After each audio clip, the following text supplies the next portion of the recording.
आज का हमारा विषय है भोजपुरी फिल्मों का स्वघोषित पावर स्टार पवन सिंह। वैसे तो ये आदमी कितना उजड्डा है ये जगजाहिर है, लेकिन हाल ही में इसने जो हरकत की है उसे देखकर किसी भी सब इंसान को शर्म आ जाए।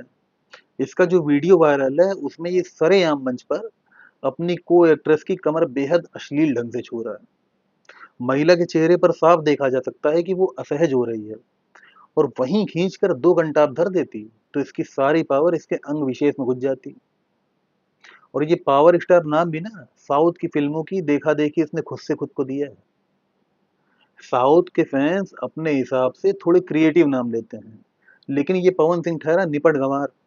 इससे ज्यादा क्रिएटिव नाम सोचना इसके लिए संभव नहीं है। पावर स्टार, वाह। एक वो दूसरा है खेसारी लाल यादव। वो आदमी फिर भी इससे कुछ ठीक है, बातचीत करने की तमीज है। इसके जैसा बैल बुद्धि तो नहीं है। लेकिन आज जो भोजपुरी फिल्में और संगीत गंदा नाला बन चुकी हैं तो उसमें इन दो शोधों का योगदान सर्वोपरि है।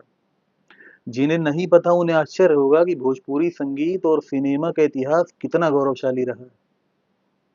1962 में पहली भोजपुरी फिल्म बनी थी, गंगा मैया तो के पियरी चढ़ाई वो। जानते हैं ये फिल्म कैसे बनी थी?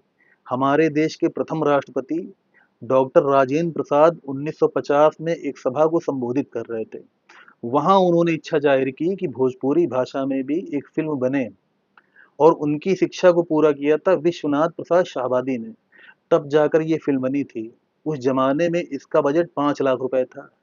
हिंदी के महानतम गीतकारों में से एक शैलेंद्र साहब ने इसके गाने लिखे थे। मोहम्मद रफ़ी और लता मंगेशकर जैसे गायकों ने अपनी आवाज दी थी। इस फिल्म की लोकप्रियता का अंदाजा इस बात से लगाइए कि भूतपूर्व प्रधानमंत्री स्वर्गीय लाल बहादुर शास्त्री जी ने खुद इस फिल्म की तारीफ की थी।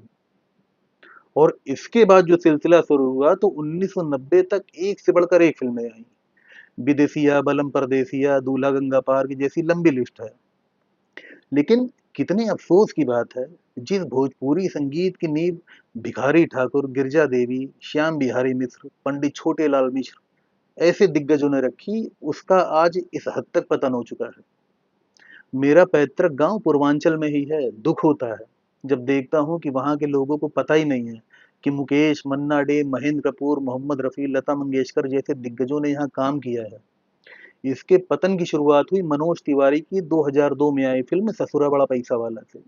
हालांकि वो ऐसी अश्लील फिल्म नहीं थी, लेकिन भोजपुरी सिनेमा में आज जो गंदा नाला बह रहा है ना, उसकी नींव यहीं से पड़ी थी। रवि किशन और निरहुआ भी उसी टाइम के हैं। रवि किशन तो ठीक है, एनएसडी से निकले एक्टर हैं, लेकिन अश्लीलता के गंदे नाले में उनने भी हाथ धोए। ये निरहुआ तो अच्छा खासा गायक था, लेकिन वक्त की नजाकत थी कि इसने भी उसमें डुबकी लगा ली। इसके बावजूद इन लोगों ने कुछ लिहाज रखा था। लेकिन ये पवन सिंह और खेसारी, इन दोनों ने सारी हदें पार कर दी। ये जो अभी घटना हुई है ऐसा पहली बार नहीं हुआ है।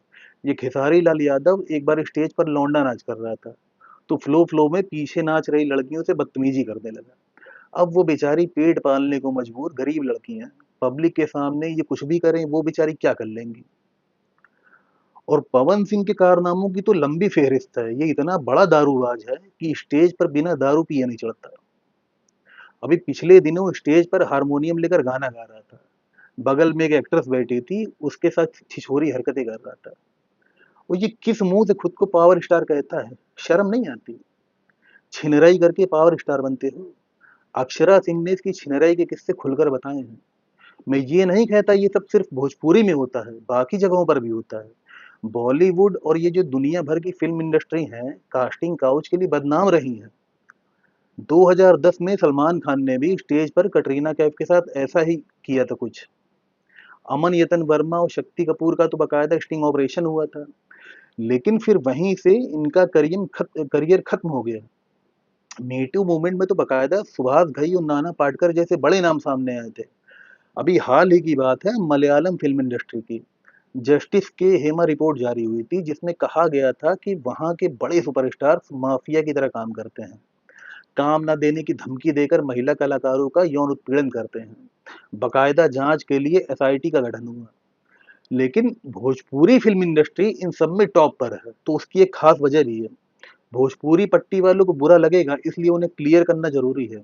भाई बात ऐसी है ना कि बाकी जगहों पर ये सब होता है तो अच्छा काम भी होता है। ये सब उनके पूरे काम का 10% हिस्सा भी नहीं है। भोजपुरी में तो 90% यही हो रहा है। वहाँ पर तो अच्छी फ़िल्में भी बनती हैं, अच्छे गाने आते हैं, लोग देखते सुनते हैं, एप्रिशिएट भी करते हैं। लेकिन किसी ने लास्ट बार कब कोई कायदे की भोजपुरी फ़िल्म या गाने के बारे में सुना था बता दे हमें। हो सकता है छोटे-मोटे कलाकार अपने स्तर पर कर रहे हों, लेकिन उन्हें कौन देखता सुनता है? उनकी कहीं कोई चर्चा नहीं होती। मुख्य धारा की फ़िल्में और संगीत तो 100% टट्टी हैं। वही ये लोग बनाते हैं और वहाँ की जनता यही सब देखती सुनती है। आखिर में पूर्वांचल की जनता ने ही तो इन लंपटों को सर पर चढ़ा रखा है। तो फिर दूसरे जब तुम्हारा मजाक उड़ाते हैं तो तुम्हें बुरा क्यों लगता है? आपके लिए शर्म की बात है जो आपके सिनेमा को, आपके संगीत को और स्वयं आपको ऐसे सड़क छाप लुच्चे रिप्रेजेंट करते हैं। ये जो भोजपुरी संगीत और फिल्में और यहाँ तक कि खुद भोजपुरी भाषा गाली बन चुकी है, तो इसकी जिम्मेदार खुद वहाँ की जनता है।